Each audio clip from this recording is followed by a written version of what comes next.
this little segment of a presentation by a Jessica Sartiani, and I don't know. I hope this is somewhat at least visible for us coffee drinkers. Something that we may not have thought much about: coffee's journey through history, colonial violence, and racist iconography.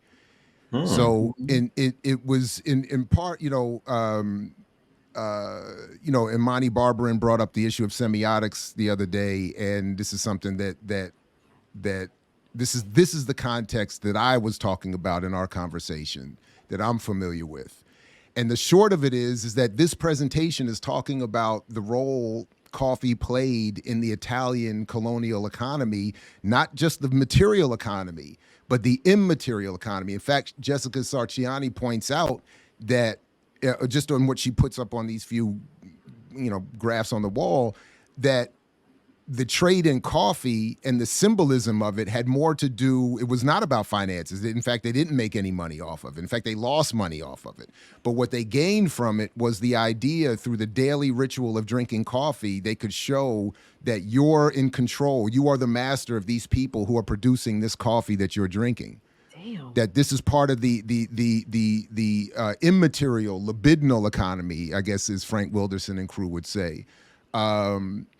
So she says here, the production of coffee, just like that of cocoa, sugarcane, requires a lot of effort and manpower. For this reason, the settlers, in addition to exporting coffee from the African continent, forcibly transferred millions of people, contributing to one of the most inhumane historical chapters known in the slave trade. It is astonishing how, when superimposing the map and journey of coffee around the world, the similarities of that with the slave trade are numerous. And then on this picture is where she talks, and I know you can't see the text, but this is, and I guess you can't even see the pictures that well either, but she's showing advertisements for coffee, and she's talking about that immaterial aspect on this one in fact, and I'll just stop here, but a legacy of the fascist era is the racist iconography of coffee, advertisements, and the logo of some coffee roasters, a commodification allowed and perpetrated by those who believe themselves to be masters or superior to their fellow men. These images are unfortunately commonly perceived as innocent, without malice, simply as goliardic, I guess. What's that word mean? I'm sorry. I don't know, actually. Okay. I would have to look that up. But maybe someone in the chat knows. But anyway, so I just thought this was a fascinating display. And again, the point being that the coffee trade for the Italian colonial process was as much about the symbolic dominance as it was anything material. And that just as I do every day, the repetition of drinking coffee was meant to subconsciously make Italians feel their colonial power over these distant African people and lands. And I was like, wow, that's hot right there. So anyway, we take about fascinating stuff. The racist iconography. The thing that popped into my head when you said that was the Juan Valdez commercials. Juan Valdez, he was on the Colombian mountainside with his mule, overseeing the coffee fields. And how many? It's like, wow. Juan is on the job. My coffee's going to be safe. I'm going to safely get some of this Colombian coffee. Thank you, Juan. With his one mule.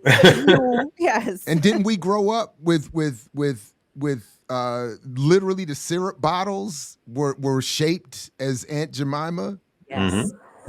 Pouring syrup out of this black woman's head every morning. Jesus. Wow. Like that. Like I mean, damn. I mean, it's just, I never thought about Uncle Ben's rice. This black man on the. Don't you talk about my Uncle Ben? I mean, I'm just saying. I mean, Uncle Ben. Like I said, Chiquita bananas. Chiquita banana. The colorful, spicy Latina with the colorful fruit. Head garb. The cream of wheat guy. Yep. I don't remember that one. I do. A black. He was wearing. He looked like an Uncle Ben dude. He looked like he just another Uncle Ben dude. Okay. Yeah, I remember. Yeah, wearing his chef outfit. But it's also like even today, when you look at the coffee industry, it's one of the biggest commodities in the world in terms of its import, export, selling, and everything else. And these days, as a commodity, it is still controlled by the purchasers as opposed to the producers. And so it's still one of those things, particularly on the continent, where Ethiopians take particular credit for the discovery of coffee and it's the beginnings of its sort of mass production or spreading. But it is still today, it's one of those industries that is not controlled by, it's not like the oil industry, right? Where there's this collection of oil producers, OPEC, collection of oil producers who set prices and so forth. This is still one of these industries that the colonial masters who imported, for the most part, still not only set the prices, but still do a lot of the controlling, even of the production, right? So even as it's moved from, something that may not have made money, but had certain prestige in terms of its usage, into one of the world's huge, biggest markets in terms of commodities, it's not benefiting the very people who either, quote unquote, can take credit for its mass distribution and or where coffee is grown around the world. So just quickly, the Goliardic is of or pertaining to Goliards, wandering medieval students who earn money by singing and reciting poetry. So there you go. The more you academics. It's too many people.